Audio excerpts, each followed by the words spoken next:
Empty hearts and neon lights. They're playing with my mind.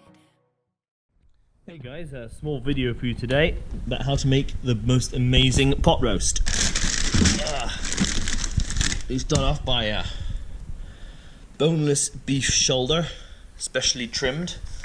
That'll work real nice. Now I've got to make sure the freezer closes again. Bring that over here. We'll add that to the slow cooker here, which I've just put on warm, and we're also going to use this pub style pot roast slow cooker sauce. This stuff is just incredible. If there's a way I could give you the smell of it over the camera, I would. Honestly, this stuff's just the bomb. Let's get the roast in the crock pot. Well, he's all in the crock pot. The first thing we do, we turn up to high. We want to melt this thing so it just really gets down and in there. And another great start to the crock pot is just to cover that baby in some nice olive oil so that the heat is conducted to the meat perfectly. Also, it gives the beef a really good sort of flavor once it's all going. We'll wait till the beef's a little more warmed up for throwing this in. I want everything to be leveled down, and maybe we'll throw some onions and stuff in on top as well. Okay guys, about an hour later, and it's melted down, it's all warm. And now I'll turn it off high onto low, and then we're going to chop some onions and add that to the mix and add the sauce in. I've got the onions to chop right here. I'm going to pop some gum in so the fumes don't make my eyes water. I'll be right back. So guys, a couple tips to cutting onions. Chewing gum and running them under the tap keeps the fumes away too. I do halves, and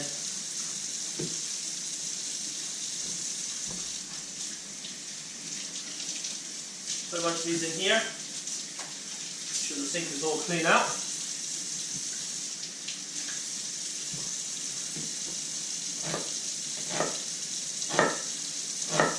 Of course, watch for the fingers.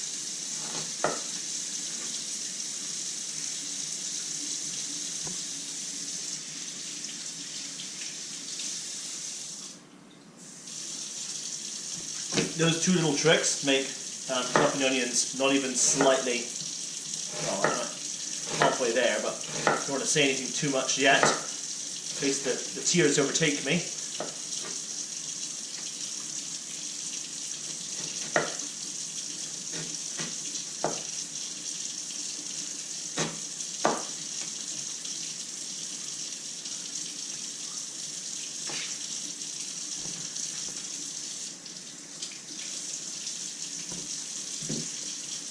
All good in the hood so far. Maybe if the knife is a little sharper, even better.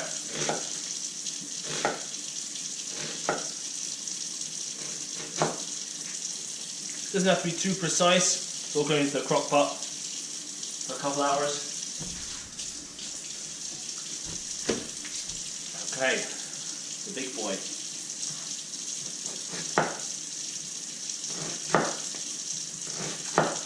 I think most of it is helped by the chewing gum. All I can taste right now is that spearmint. That's how you chop some onions, folks, without getting even a single bit of tear in your eye. Seems a little bit extra hard work, but honestly really worth it to not be a blubbering mess on the kitchen table.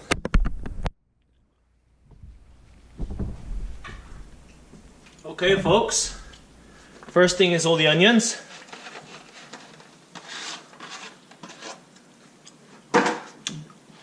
Then the sauce packet. Pub style roast, folks. British pub style roast.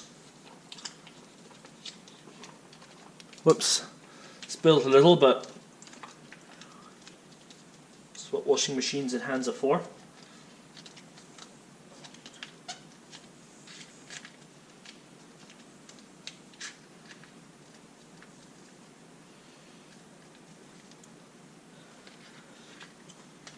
Okay, and then I put a whole bunch of water in it. That'll cook up and cook out. Grab my spatula, break up some of the big onion pieces.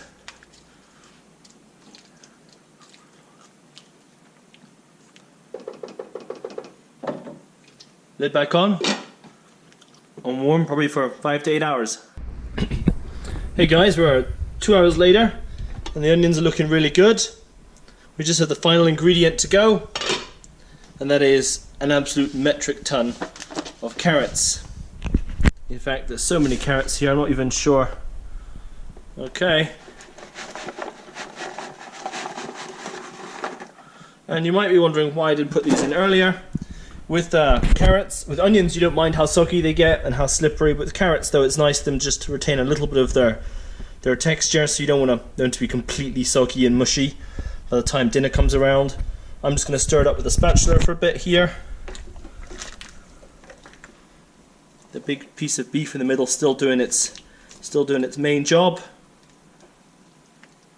Let a few onions and carrots get underneath there. There we go. Looks amazing. Okay. Well folks, that's all from me, and this has been a cooking lesson with Alexander. See you guys tomorrow.